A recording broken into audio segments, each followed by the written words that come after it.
You know how elders tell us stories since childhood that cats can see things we can't, that they protect homes from bad eyes, black magic, and things that don't belong to this world.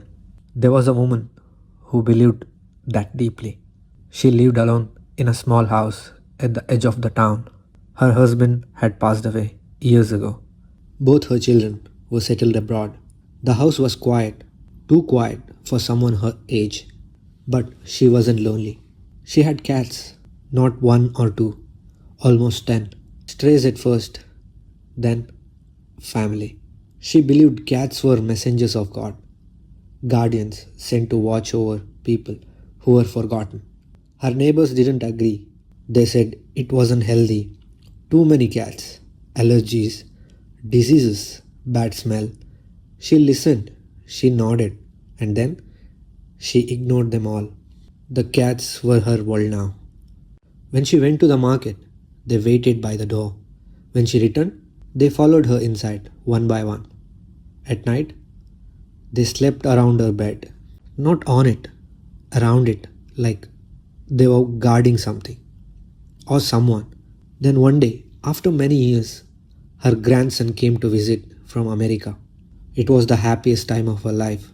She cooked his favorite food, took him to nearby viewpoints, sat with him every evening, listening to stories about a life she had never seen.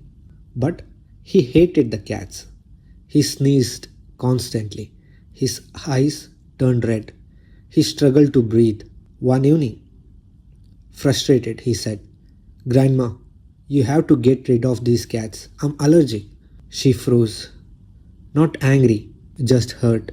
She replied calmly, "They are not animals. They are my guardians." He laughed. "Guardians from what?" he asked. That's when she told him the story. Years ago, one night, an elder cat saved her life. She was asleep when it suddenly jumped onto her chest, screaming. Startled and confused, she pushed it away. The cat ran out of the room, still crying. Annoyed and shaken, she followed it outside. A seconds later, the ceiling fan crashed onto her bed. The sound shook the house. She stood frozen, staring at the broken fan lying exactly where her head had been moments earlier. The cat sat near the door, breathing heavily, staring back at her. That night, belief turned into certainty. The next morning, she found the elder cat dead near the tulsi plant.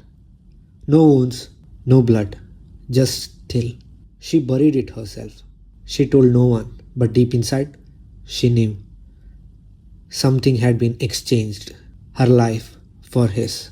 Her grandson didn't say anything after that, but he still disliked the cats. That night, while she slept peacefully, the grandson couldn't sleep. His breathing worsened. His chest felt heavy. He opened his eyes. All the cats were sitting near his bed, not moving, not blinking, just staring. One of them growled softly. That's when he noticed something else. The ceiling fan above him was shaking, screws slowly turning loose.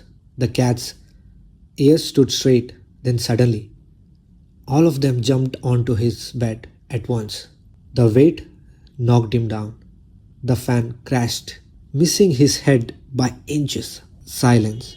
The cats walked out of the room calmly, one by one. The next morning, the grandson packed his bag early. No arguments, no complaints. Before leaving, he touched his grandmother's feet, and for the first time he said, "Thank you for keeping them." Even today, people say her house feels strange, safe, but watched. And if you pass it at night, you will see cats sitting on the compound wall, awake. Because evil doesn't sleep, and neither do the guardians. Some stories don't end, they stay with you long after the silence. This is Anudeep, and this is The Voice Within.